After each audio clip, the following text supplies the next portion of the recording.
Is there a connection between the occult and the UFO phenomena? Is there a hidden agenda by some with regard to aliens and UFOs to bring about a new world religion and perhaps even a new world order? Is this overall new spiritual movement tied in with the growth of interest in the UFO phenomena, an effort to destroy Christianity and replace it with New Age occult and spiritual beliefs? And how does the growth and pursuit of the paranormal play into all of this? Is the growth in the belief in ghosts and hauntings and the practice of investigating the paranormal all part of this New Age movement?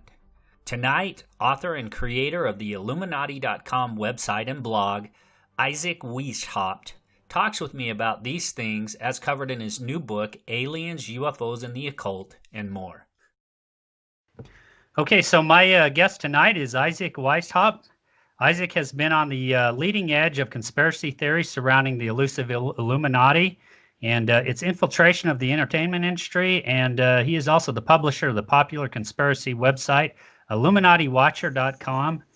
He uses examples of familiar pop culture and entertainment. And Isaac has been speaking and writing about the occult from a unique perspective that seeks to understand the big agenda, the overall kind of big agenda, while helping others. Isaac hosts the Conspiracy Theories and Unpopular Culture podcast.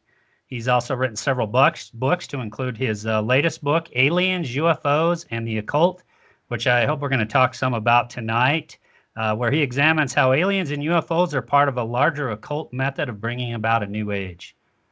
Isaac, thank you so much for joining me on the show tonight. Yeah, thanks for having me. I appreciate it.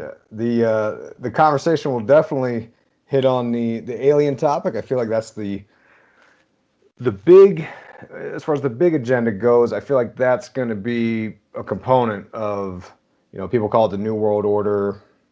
People call it, the UN 2030 project, whatever you want to call it. I think it's part of the roadmap. And like you sort of alluded to, my sort of specialty, if I were to sort of say that, is looking at the occult symbolism hidden within entertainment. So that's the approach I take.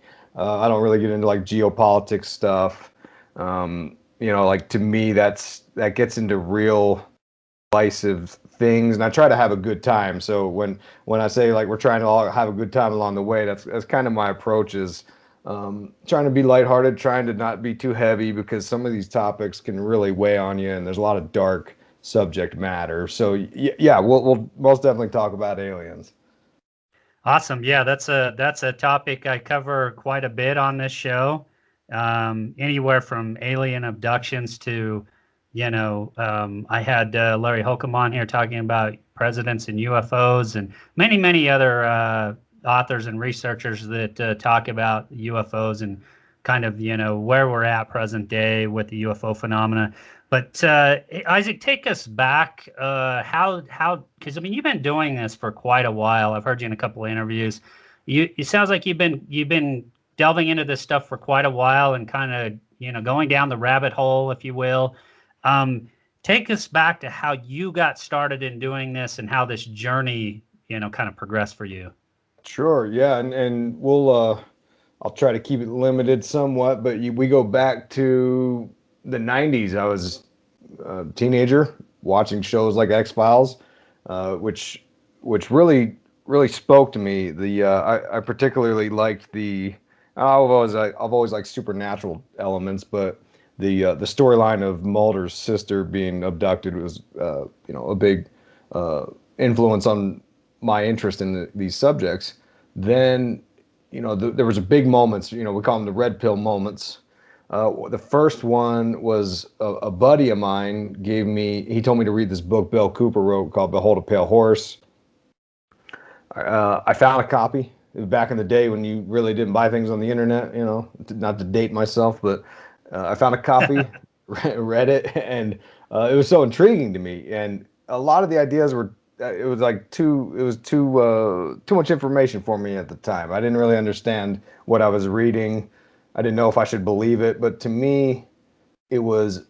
It was a bit of escapism, reading about aliens under the Denver airport, and I didn't really get the whole thing quite yet. Then, a few years later, I'm working with a guy, and and I always talk about these kind of weird subjects with people. And uh, pr- previous to that, I should mention that I was working with a ghost hunter society, because I didn't believe in ghosts. I didn't understand that either. And we started doing these ghost hunting techniques. And this is back in '99. At the time, I had never seen a ghost hunting show, never even heard of it. I thought it was insane ideas, what my buddy was talking about. So I went with him on some ghost hunts, did some EVPs, started getting really crazy stuff happening, completely unexplained, not even borderline, oh, maybe that was a coincidence. Like, it was very specific voices giving us their very specific names. Wild stuff happened, and it was scary enough that I was like, I'm not doing this anymore. I'm not ghost hunting anymore. Like, this is too weird. Um, and then a couple years later, like, a buddy of mine turned me on to David Icke. He gave me a VHS copy of Freedom Road, which was one of David Icke's earlier works, and it's basically sort of him in a room just sort of talking to the camera for hours, as David Icke does. And again, it was much like the experience reading Bill Cooper's book the first time, where most of the subjects went way over my head, and it was just like crazy. But it was something grabbed me, just like Bill Cooper's book. Something grabbed me, and I don't know if I believe in like the previous lives kind of thing, or some kind of cosmic consciousness thing. Like, I don't necessarily buy into those things, but there's something that drew me into this conspiratorial realm. And then the next big moment was maybe 6 years later. I started a blog. I got done with my bachelor's degree. I was getting ready to start grad school in 2 years. So I had a 2 year break. I was in such a habit of writing, researching. My mind was always just consuming information. And I had read David Icke's one of David Icke's books. I don't remember the name of it. Big 800-page book. And I started blogging, and I noticed that people really enjoyed the David Icke stuff that I would talk about. Like, I'd see symbolism of ideas of what he was talking about on Ancient Aliens or what have you. I mean, and it just blew up from there. And next thing you know, I compiled the ideas in a book. Then a radio show calls me. I did my first show, completely unexpecting it, and that's where I should clarify. My name is a pseudonym. It's not my real name. It was kind of a name I chose when that first radio show out of Oklahoma called me and wanted me to do an interview. And it's just been like full speed ahead since roughly 2012, I believe. It's crazy. Like, and I'm consuming information, and I'm reading books, and I'm sort of refining what my, if you want to call it expertise, would be. And I found my niche to be learning about the history of the occult, the concepts that they subscribe to, this sort of ancient mystery religion idea, and helping others and myself understand what it is and where we find it in works of entertainment. Because to me, that's the easiest way to grasp a subject, is if you can identify it in film or music. And the aliens thing is kind of like where that all fits in, because there's so many overlaps of entertainment and the ufology and such, and the occult, of course. Yeah, absolutely. And it's interesting that you mentioned you kind of dabbled in the ghost hunting a little bit. 99 time frame, that was a different time, because that was before the the paranormal shows were coming out.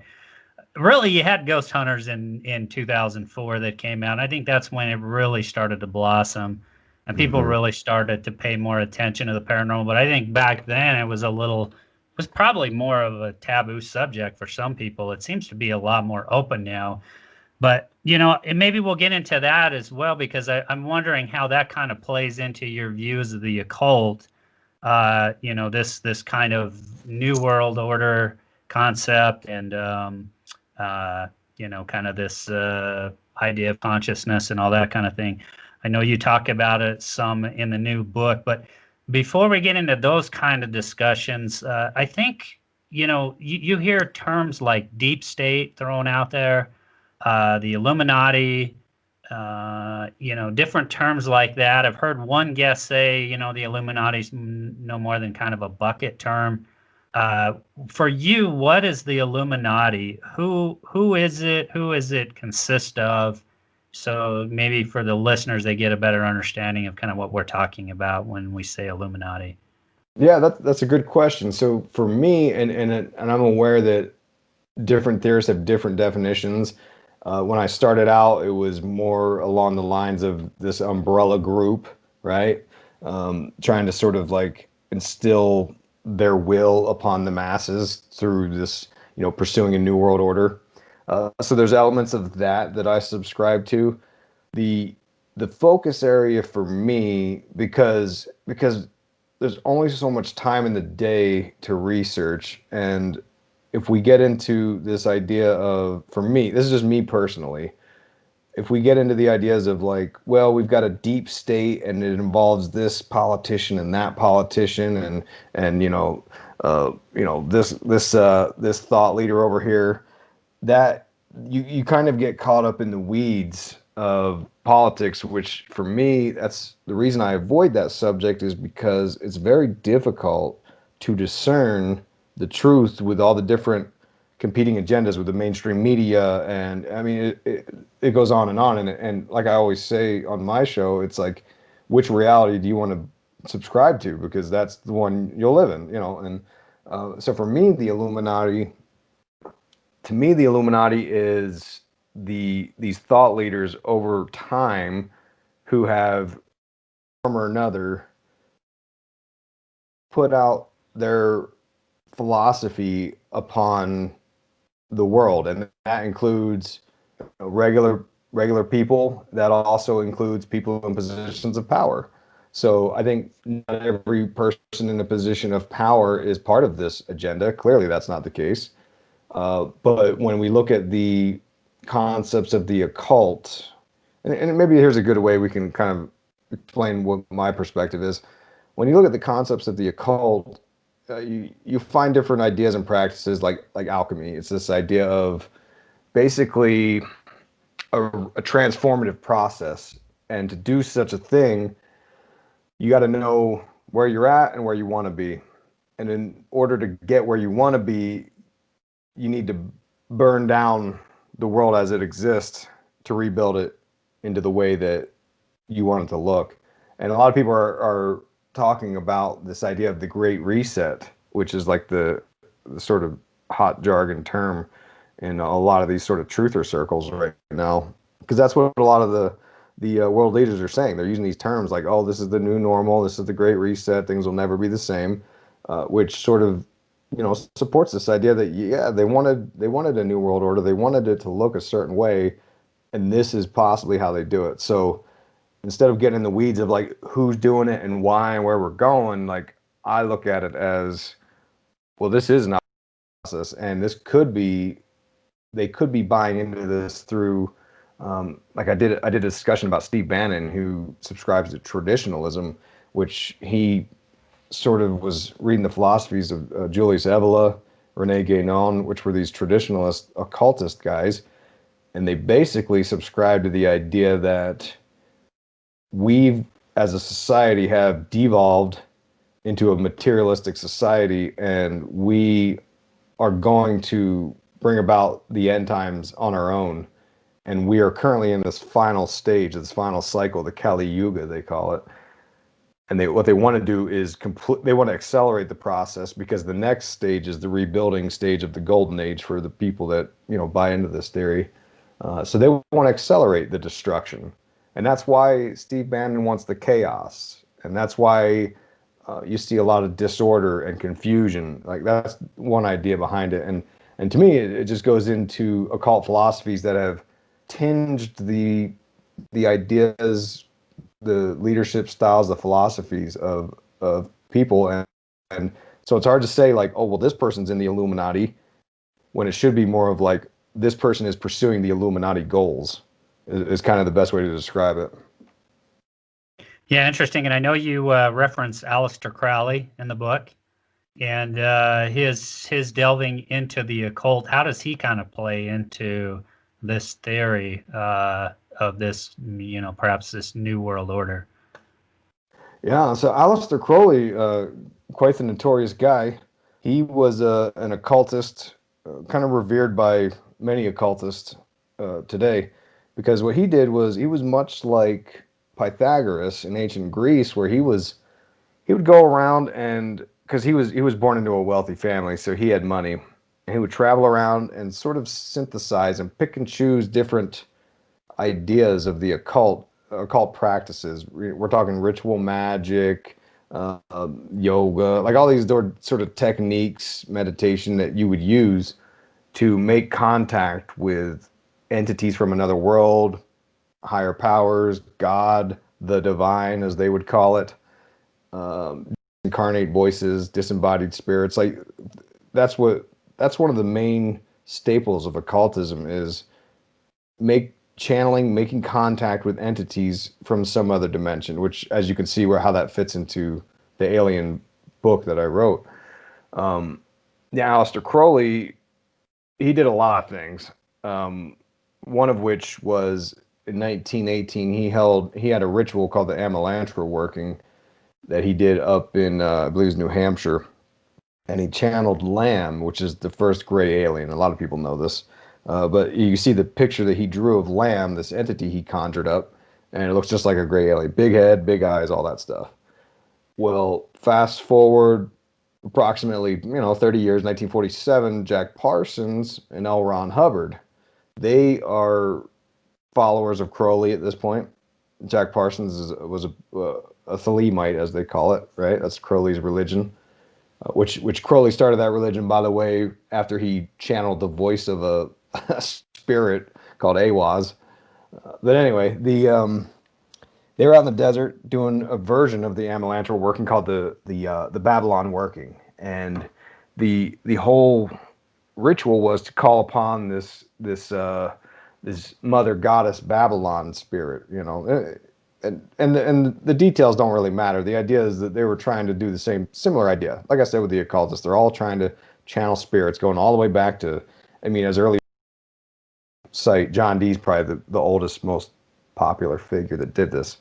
Crowley said, I think Jack Parsons is an idiot. Basically, he had some correspondence and didn't like it. He said, you guys don't know what you're doing out there in the desert.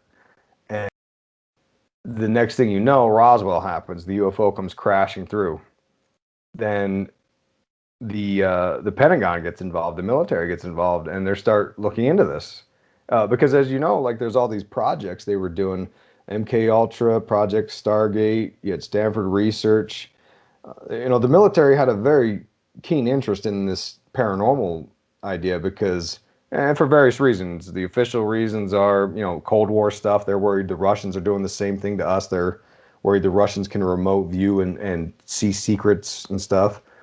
So they're very interested in this. And as the story goes, Parsons does the ritual, the UFO crashes in Roswell, Aleister Crowley dies. A couple years later, Jack Parsons dies. That's all like within 5 years. And in that time period, supposedly, the Pentagon was digging into Jack Parsons because he was the guy who basically was the predecessor to NASA. So like he already had his ties to, they knew who he was, right? And some people within this group researching the paranormal, they get a little freaked out. They say, "Oh my gosh, Jack Parsons was opening up all these portals and trying to conjure demons and all this stuff, and now he's dead. He died accident, like out of nowhere, right? It wasn't like it was supposedly an accident, how he died. So he didn't see it coming, obviously.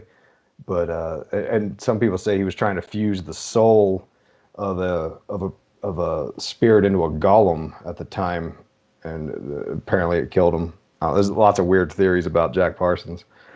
But basically, that's where Crowley fits into the alien occult perspective. Is he was right there when it really kicked off, and he was an influence for arguably what could have been the first real UFO crash with Roswell in America. Interesting. So, so the viewpoint isn't necessarily that these things were somehow artificially created. It's just that perhaps some of the things, the practices they were involved in, helped kind of bring about this. Is that kind of where you're going with that? Yeah. Yeah, because when you look at, there, when you research the occult, which a lot of people aren't familiar with it, I myself included, like a lot of these figures I didn't know anything about before I started researching. They've been in contact with these entities, these I would say extraterrestrial in the sense that they are not from this world. These extraterrestrial entities for hundreds of years. There's an agenda to pursue further contact with these beings that they think are the enlightened beings they call. There's all these there's multiple examples that I sort of point out in the book of, look, this is a real thing. Maybe you don't want to believe it, but these people believe it. These people are pursuing it, and I'm concerned that they are going to open up portals and let things in that shouldn't be here. Because I do subscribe to things existing in some other dimension in some form. I mean, that's going back to my experiences ghost hunting and such. I do believe in all that stuff. I do have this Christian worldview where Father Seraphim Rose, he was an Orthodox monk who wrote a great book on this back in the 60s. He wrote a book called Orthodoxy and the Religion of the Future, and the whole book has basically been coming to fruition over the years. And he said back then, he said, look, there's going to be this sort of ecumenicism where they dilute down Christianity with the idea that, look, we're all just spiritual. And that's a very common perspective for people. And I understand it. I'm sympathetic to that. I always say, like, I'm kind of the worst Christian there is. So, like, I don't I don't really label myself as such. I don't advertise it. So I understand it, but that's a fact of the matter is between entertainment and society and whatnot, people have leaned harder into the idea of, like, well, I'm a spiritual being. I don't do organized religion. And that's fine, but they have to understand that the practices that they are leaning towards are occult practices. These are there by design. And, Father Seraphim Rose talked about it 50, 60 years ago. He said, this is how it's going to happen. They're going to first dilute Christianity to basically nothing. Then they're going to instill this idea of aliens, and then they're going to instill a new religion, which will have, as he argues, the Antichrist at the figurehead, which, I subscribe to lightly. Like, I'm not out there protesting with a with a bullhorn, about it, but, like, it seems pretty accurate to me from what I've read. Yeah, that's interesting because you do see a lot of this new age philosophies going on, and it's interesting because there does seem to be kind of a cross. Uh, the paranormal now with this expanded idea of consciousness and how perhaps alien beings may play into this, if you want to call them that. It's interesting because of us know for sure, and anybody who I think claims to know everything about the UFO phenomena and what's going on, I take pause when I hear somebody talk like they know everything about it, because I don't think any of us really know for sure what the heck's going on here. But this kind of is a good segue into what I wanted to talk about here. Is we're getting into this, kind of sci, if you will. By the way, I'm a big X-Files junkie as well. Love All the right, show. Watched it for many, many years. I loved it. But I think maybe some people have different takeaways from what's going on here. I can see easily how people could, researching this stuff, could see how, yes, we are moving away from perhaps, traditional Christianity, religious-based teachings, and more towards this spiritual kind of movement. And I agree, you see that all over the place, and it's growing and growing, and the paranormal seems to be all kind of a part of that, if you will, this growth in paranormal. And it's interesting. We also have this kind of disclosure movement going on.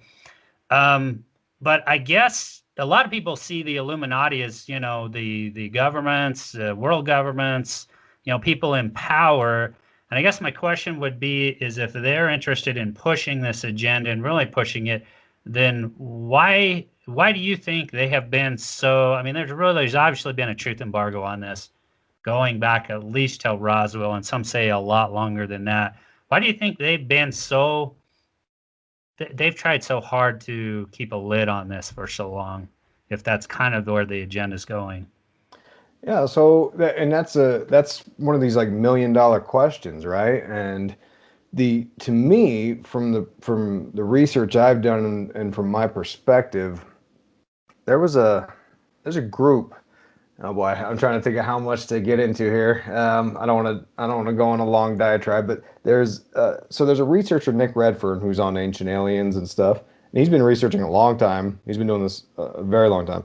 Back about 10 years ago, he released a book called Final Events, and in that book, he talks about a guy named Ray Boucher that he met, and Ray Boucher relayed to him this information about how there's a group called the Collins Elite within it's a inner core folks somehow affiliated with the Pentagon or the military, and they've sort of kept this succession of this, in the know on UFO and paranormal type events that the military was researching, going all the way back to Parsons.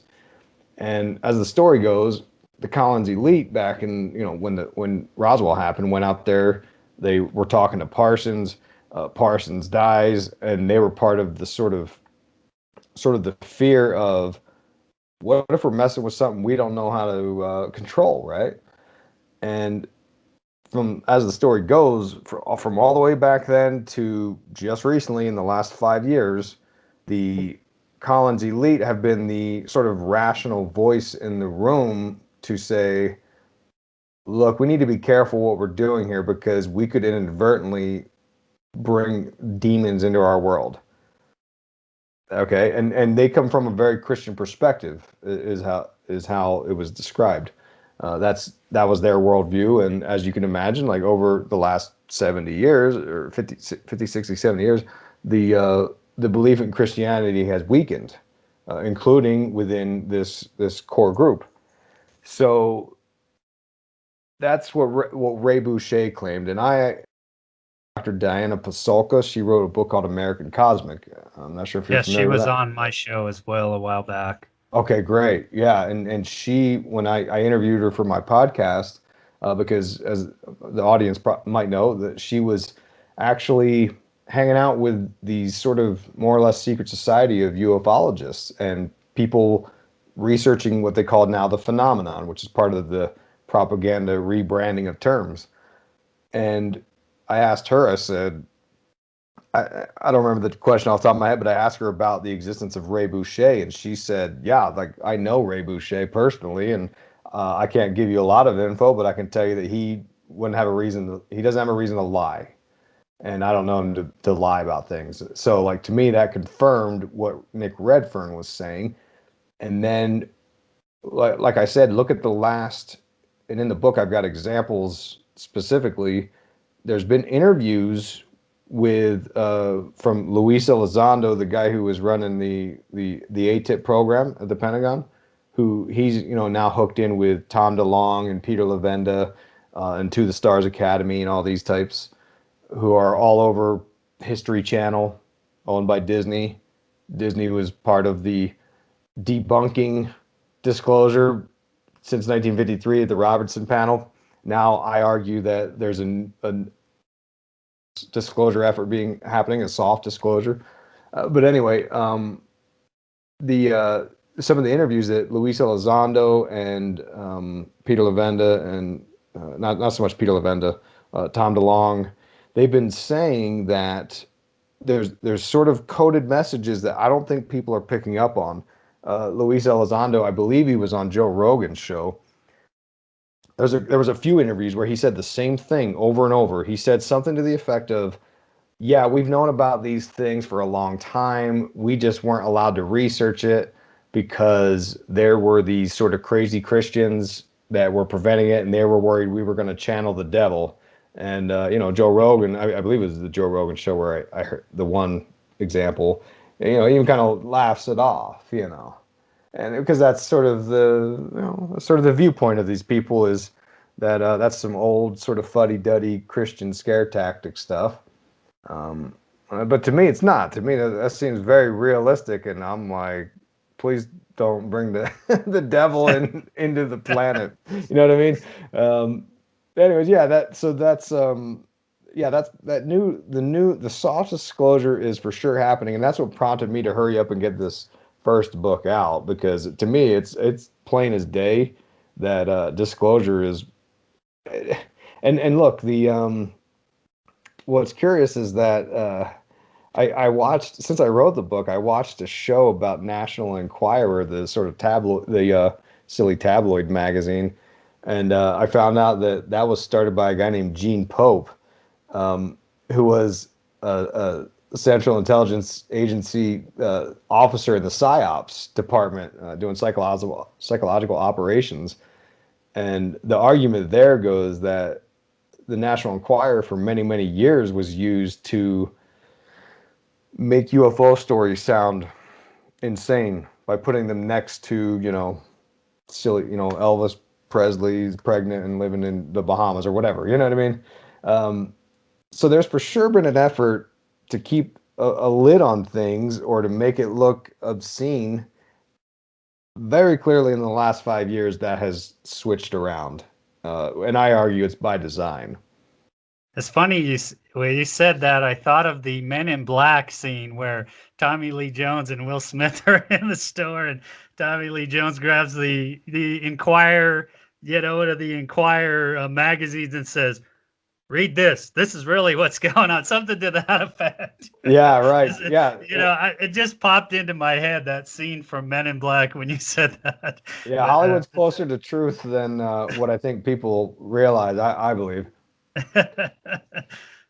Yeah. So, and I think, I was having a thought about when you were just discussing that. I think where people kind of get, and I know you delve into how science is kind of pushing us in this direction as well. But, I'll harken back to the days of Galileo when Galileo was trying to prove that, the Earth is not the center of the universe, and that the planets, and he wasn't the only astronomer that was trying to prove that. I know there was another one. I can't think of the top of my head who it was, but I mean, he ultimately got silenced by the church and said, you're not going to talk about this stuff anymore. And it turned out to be that, science proved that, yeah, that's true. The planets revolve in elliptical orbits around the sun. And, ultimately it was proven to be true through science. So I think some people are fearful about that, about the religious aspect of, things when, we don't understand something or perhaps we're fearful of it.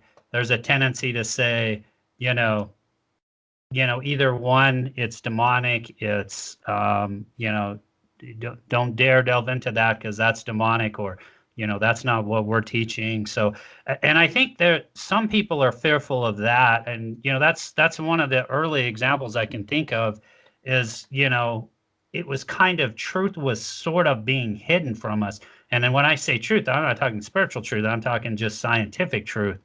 And so, if you go back to that, some people may, think of kind of things like that happen in history where, the church kind of stepped in and tried to, silence, people.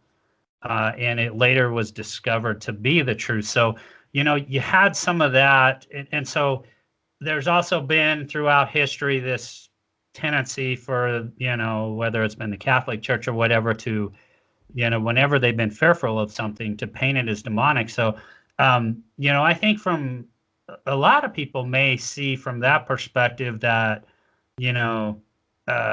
anytime there's fear of something, sometimes people make that leap quickly to the demonic. You even see it in the paranormal. I've been doing paranormal investigating for many years, and I always tell people I've never experienced anything that would come remotely close to what some might call the demonic. Oh, To interesting. me, yeah, to me, it's all been pretty much positive experience. If you played into kind of the bigger picture here, some might say, well, you're still kind of being misled and deceived because it's kind of taking you on that path of like what you're talking about. But I think a lot of people are also fearful of that aspect of, religion and church, in that whenever they're fearful of something, and, just like the paranormal, well, there's no way there can be ghosts. It's got to be something deceiving you. It's got to be something demonic. Mhm. I personally haven't experienced that. It hasn't been my experience in being involved in it. I know some people quickly do make those leaps.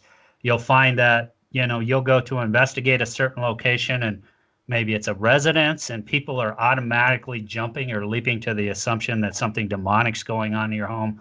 And you'll go there and investigate and find out, one, there's prosaic explanations for what's going on there. They may have, pipes making noise. They may have high EMF in their house that's causing hallucinations, that Mhm. sort of thing. But, I think there's kind of an interesting dichotomy, if you will, because I think some people want to make the leap to, these sorts of things being demonic. And, like I said, that's been my experience with some people I've dealt with in the field. Some people are, quick to make assumptions about what's going on in a location, and then we'll go in and investigate. We went in and investigated, and that's just not what we've discovered. So, I kind of, I'm taking kind of the devil's advocate side of things. I think that's where some people may be fearful, of the other side of this, and that is, that fear aspect of it, and that anything that's not understood, perhaps, and maybe on the UFO side of it as well. Um, I think you would agree. It sounds like from talking to you, there is something going on here. I think one of the most fascinating cases that I've ever looked into is the Phoenix Lights incident. Mm-hmm. Um, yeah, and that was like over 10,000 witnesses experiencing this. A lot of people, seem to have had this, they weren't fearful about what was going on. We've had other cases where it's been different, where people have been abducted, that sort of thing. But that particular case, a lot of people felt they weren't fearful about what was happening there. They felt like whatever these silent craft were that were flying over, had no ill intent whatsoever. And so, it's interesting because you have cases like that, and even former Governor Fife Sivington came out finally and spoke out and said, former Air Force pilot said, yeah, whatever what it was there, it certainly wasn't anything I can say was of this world.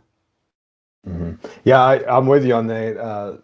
The Phoenix, in fact, my first book that I wrote, I was almost defending the concept of aliens. And I used the Phoenix Lights as a great example. So just to clarify, the the I do believe that there could be, like, in the way there could be angels and demons. I don't know that they're all bad, right? I'm just more trying to float the voice of, there have been sort of like occultists that pursued the dark side of this contact. Um, like, for instance, so Jacques Vallée, right? He's like one of the most sort of famous ufologists researching this stuff for his whole damn life. Um, Absolutely. and he wrote a book called Messengers of Deception. And he says that the humans are under control of a strange force that bends them in certain ways. And he called it a bizarre game of deception. He called UFOs a control system. And when you research, like, the people that seem like they would know more than anyone else, they can't really put their finger on what the UFOs are, what the aliens are.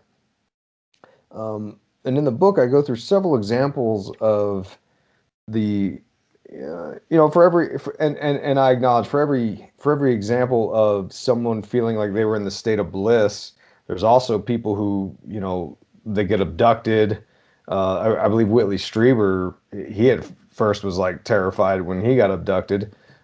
David Jacobs wrote a book called The Threat, and he says that when you get abducted, your neural pathways link to the alien, and the alien controls the human, which is very much like a possession, right? And you hear about often how the aliens telepathically link into the human mind and all this stuff. But to look at it from like the information that I've sort of uncovered researching the occultists, it's concerning because if you read Secret Machines Gods, that's the first book by Tom DeLonge and Peter Levenda. They go through great efforts to almost at the beginning to describe the idea of what Gnosticism is.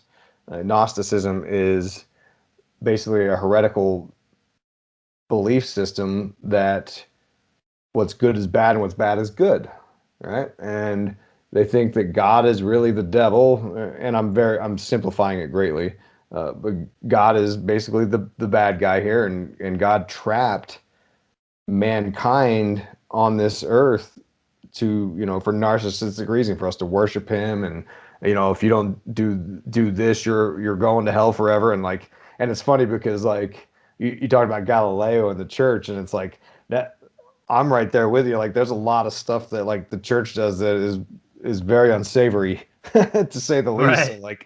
So I'm right there. Like I live in both worlds of like being very critical of organized religion on many, many levels. There's things I disagree with.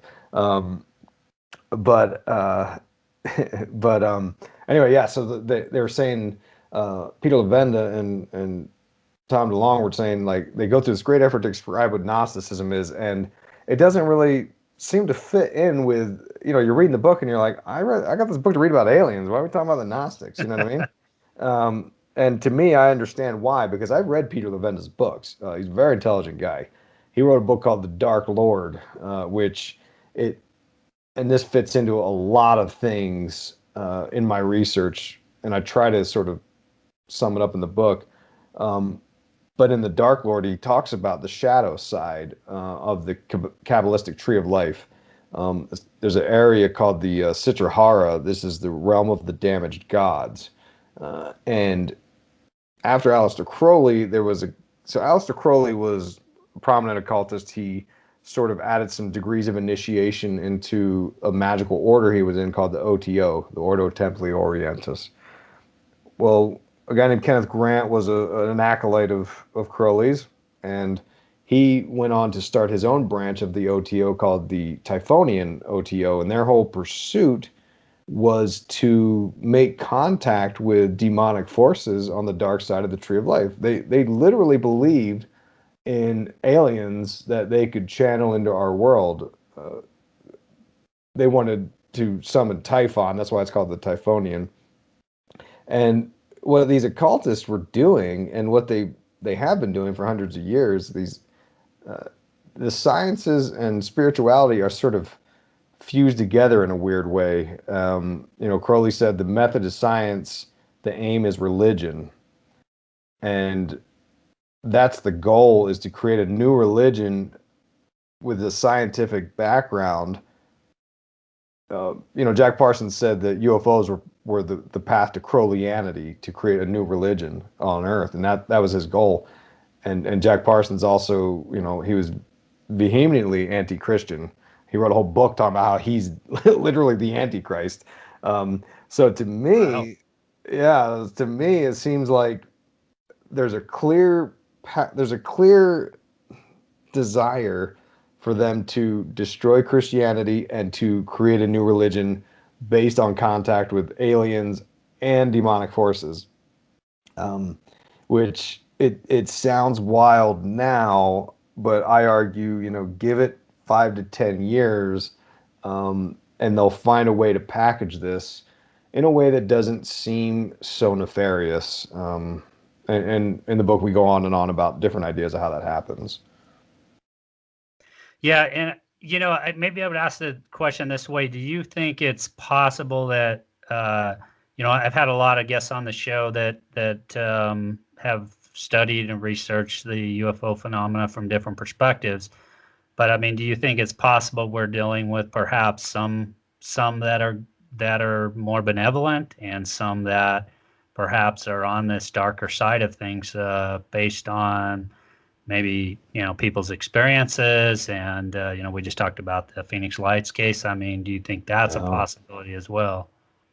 Yeah, so it's hard. I don't want to draw a hard line because I think that God can work miracles as well.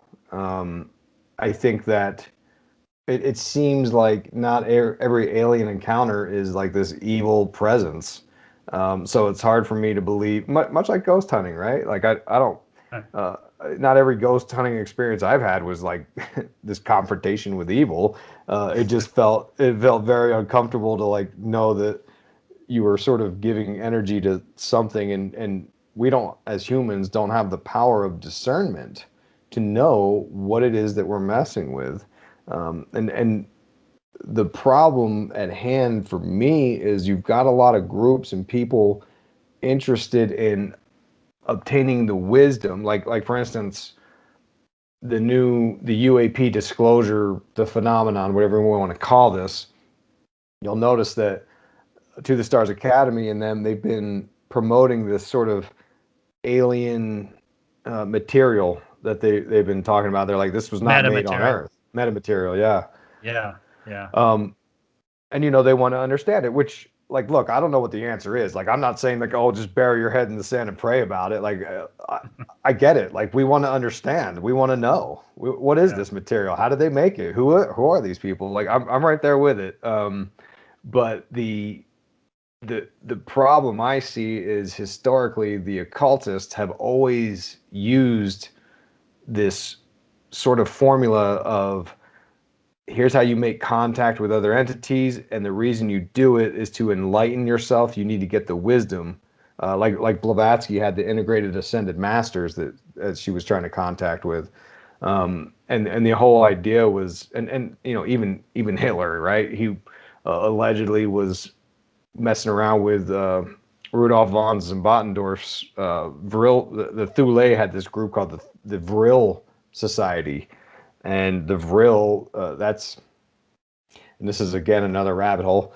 The Vril Society believed that there was this sort of like cosmic force, kind of like Chi or the Star Wars force, called Vril. This Vril energy, and you could utilize it sort of like as a free energy. And so, as the story goes, Hitler was very interested in this, in this secret energy. So he had worked with people like Maria Orsic to channel information, wisdom from these things. That's a very short version. And oh, by the way, the Vril stuff actually was originally in a fictional book that a guy wrote, a Rosicrucian guy, because that's another big component of my book is not only do these occultists have these desires to gain wisdom from spirits that I argue they don't have the discernment to know if they're good or bad, but on top of that, entertainment is creating reality by planting seeds of, I call it thoughts become belief, become reality. Because if you look at the history of all of our scientists in NASA, Werner von Braun, L. Ron Hubbard, all these guys, Jack Parsons, they were all influenced by works of science fiction, and they believed that there was a path to get out to the cosmos based upon science fiction ideas. Which, again, I'm not saying let's burn the fiction books. I'm just trying to raise awareness to the idea because if messages don't get relayed, a generation or two passes, and the next thing you know, I fear that people might be putting themselves in harm's way by maybe pursuing the wrong thing, or maybe we go even further down the line and we're looking at a new world order, global religion of the Antichrist or whatever. Interesting. Yeah, you also reference in the book, there's a chapter in there that talks about an occult path to the alien gods. Is this kind of tied into the ancient alien type theory? Yeah, so not so much the ancient aliens theory. So so Eric von Daniken, he wrote Chariots of the Gods, which was like kind of a launching point for much of what you see on Ancient Aliens today. Well, he got inspired to write that book by another book called Morning of the Magicians, which was again a fictional tale with occult elements within it. So the Ancient Aliens stuff, which I used to sort of buy into a lot of the Ancient Alien theory stuff, but there's good debunks for, I mean, almost everything. There's a guy named Jason Colavito who debunks every single episode as they come out. Overall, they're entertaining. I like the idea of it. You know, you get to learn a little bit along the way, but it's given to us by a group called Prometheus Entertainment under Disney's History Channel, and there you go. That's the Prometheus is akin to Lucifer, the fallen angel. I mean, there's the problem to me is, and I don't want it to go that direction, but the problem to me is there's always like less than 6 degrees of separation between some Luciferian satanic ordeal and all of the sort of groundworks of the alien religion that I argue is coming. Yeah, it's interesting. You also talk about, this in this new age, you talk a little bit about the technology and where we're going. Of course, I didn't get a chance to delve deep into the book. Now, I know you also talked about on another interview how, delving into this stuff has led to censorship. It's led to I think you said at one point your YouTube account was seized up. Talk a little bit about why you think this is going on. Why do you think Facebook, Twitter, YouTube are censoring this kind of stuff, the stuff we're talking about, or the kind of the ideas that you cover?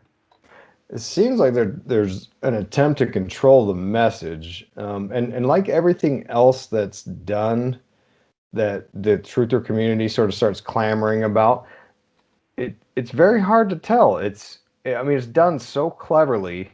Like on one hand, like, because I live in both of these worlds. On the one hand, like I'm a pretty rational dude, and on the other hand, like I live and breathe all these conspiracy personalities talking about everything under the sun. I don't agree with most things that are said because I'll hear arguments for something and I'll research it, and like I'll come to the conclusion like I don't really buy into what you're saying. Like I don't really get that. That's a bridge too far for me. And that's generally most of the things I hear. So the censorship ordeal, I don't know what to make of it. I know on one hand, the rational side of me says, well, the problem is that the information is very powerful, and when you don't have like a mainstream media to filter out nonsense, you could get a cult following of sorts. I mean, look at how many people, and I'm not saying it's right or wrong, but we had like those emails about the pizza stuff, and the guy shows up with an assault rifle at the Comet Ping Pong. Now he didn't do anything, right? But I think that kind of stuff is what fuels this pro censorship stuff. Whereas like I'm against censorship, like, but on the other hand, I get why there's concerns about this, because you've got some people that don't know how to balance out and hear information and sort of fact check themselves. And so to me, I'm always of the camp of like, well, no, you give me the information and I'll decide whether I want to believe it or not. Give me your best defense of it and I'll make my own choice. And I wish that we could have a culture that we could do that. So I think that the censorship comes from fear that people like, Alex Jones are going to build up too large of a following and create a faction, within America or something. I don't know. It's weird to me that I got banned off of, I got shadow banned from Google. Then I got fully banned by YouTube. And then even worse, I've written several books that I've self-published on Amazon, I went through this sort of journey of trying to understand the anti-vax argument back in March, April, May sort of time frame, because a listener of my show reached out to me, and she had, not she had someone that she was very close with that got injured from a vaccine, and I thought, okay, and she's like, and she seemed very intelligent, and she sent me some links, said, look, you really need to look into this, because at the time I was kind of like, I don't know, vaccines, sure, I don't know, whatever. Maybe they work, maybe they don't, whatever. But it was, I don't have kids, so like I didn't have that like a tough decision forcing me to really look at the situation. And then, when COVID kicked off, I thought, well, I guess I really got to research this now, because that's what's heading down the pike is the vaccine. And I did the most honest, rational deep dive into vaccines to try to understand, not to like sell books or be sensational, because I didn't have a dog in the fight, pro or anti. I just wanted to understand why the anti people are so anti. And I got it. And there's like a saying, anyone who looks into this becomes an anti-vaxxer almost. And and I'm not fully anti-vaxxer. I'm more of like, I think the reality is they're kind of safe and kind of effective, but not totally safe and totally effective. I Right. think anyway, that's another show. But anyways, I went to publish Yeah. this sort of small book that was full of citations and sources from legitimate places, not fringy, weird websites and stuff. And it was like an honest of like, look, I'm laying it all out. Here's the best arguments I've seen. Here's questions you can go ask your doctor and see if you feel comfortable with this or not. And they blocked it. They wouldn't let me publish it, even with all kinds of caveats and disclaimers all over the thing. So I don't know what to make of the censorship. I on one hand, I get why they do such a thing. On the other hand, that's scary to think that they don't have enough faith in the people to make their own decisions, their own informed decisions. Sure. Yeah, and there's a lot of talk about the new, COVID vaccine coming out as an RNA messenger, the first RNA messenger type vaccine. There's a lot of people fearful of that. It's something I guess you can pass on to your progeny. I Mm. don't know. I haven't delved into it and researched it, but it does seem to be giving some people pause, and the control mechanism that's going to come behind this. If you don't have this vaccine, you're not going to be able to get on an airplane. If your children don't have it, they're not going to be able to attend certain schools, that sort of thing. So there's some people fearful of it. Maybe some of it rightfully so. I don't know. I mean, this is an entirely new, I don't know, type of vaccine. It sounds like that they're going to be fielding. So, um, maybe I don't have to worry about it as much as my child may have to worry about it. I don't know. But it is certainly something that I think is giving people some pause. Yeah, absolutely. In fact, I watched 60 Minutes the other night, and I don't remember the names, but they interviewed someone in the vaccine sort of circle there, and they said that they did a little survey of like doctors and nurses, and roughly only half of them said they would take this thing. And like, that's terrifying to me, that the medical experts who should be the 100, it should be 100%. And like, to me it was weird that like they didn't really dig into that response much. I'm surprised they even aired it, to be honest. But there was no discussion about, and I looked over at my wife. I said, they just say what I thought they said, and like there wasn't, no one seemed to think nothing of it. It wasn't a trending topic on Twitter, and I was like, I don't know what to make of any of this stuff. So like, yeah, I'm out there trying to find the answers too.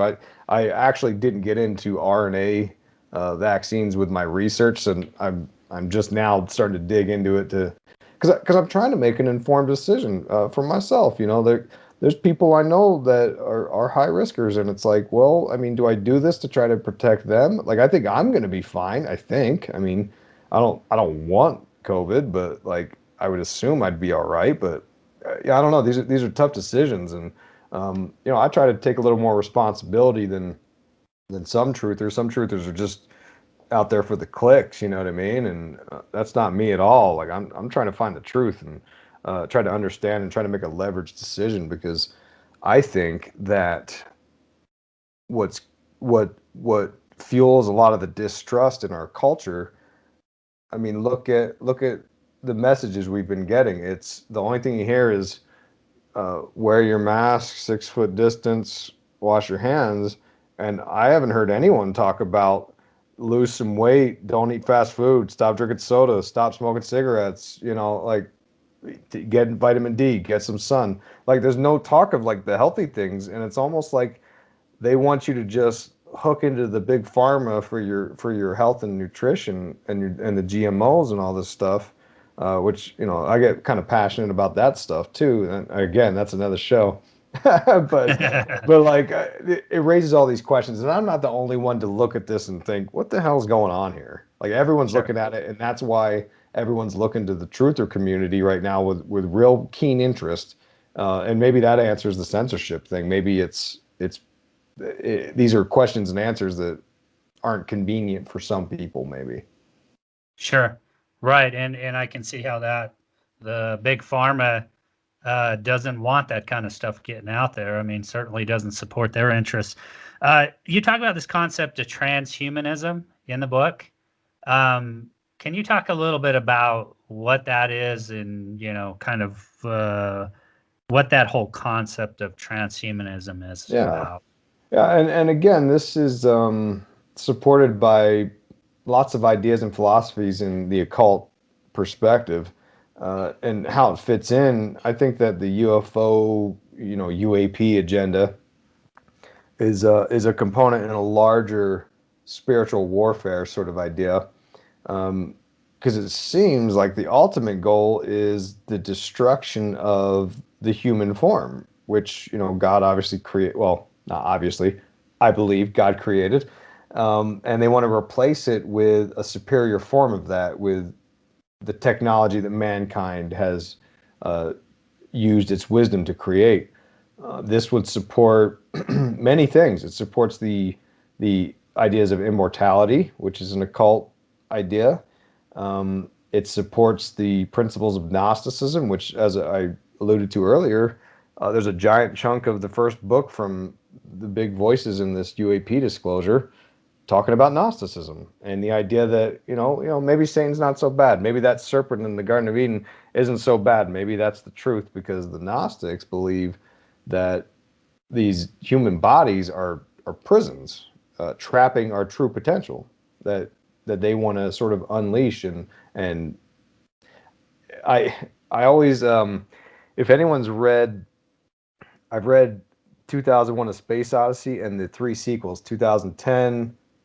Oh, now I can't think. 2061 and 3001: Space Odyssey, and that lays out basically the whole agenda of alchemical processes to create a better form of life form, which would be the transhuman. It's evolving mankind into its next improved form. And I don't know about you, but like technology, as great as it is, isn't a perfect thing by any means. Like there's always something glitchy with something. Like it ain't a perfect thing.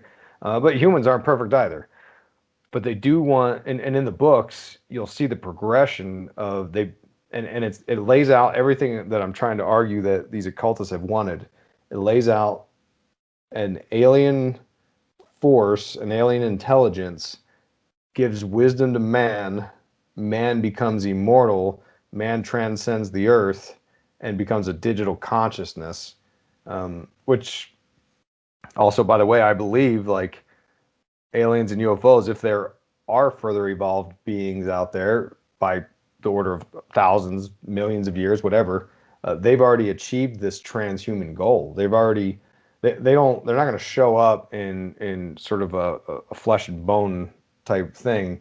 I would argue they would already be in this sort of a digital consciousness form, and that's kind of like the ghost. I think these things exist in some other dimension, and using proper tools or techniques, we can sort of get glimpses of them or give them enough energy to sort of manifest in our realm for a bit, which the aliens, I believe, are very similar to the ghosts in the not extra or not not extraterrestrial, but like extra dimensional, you know?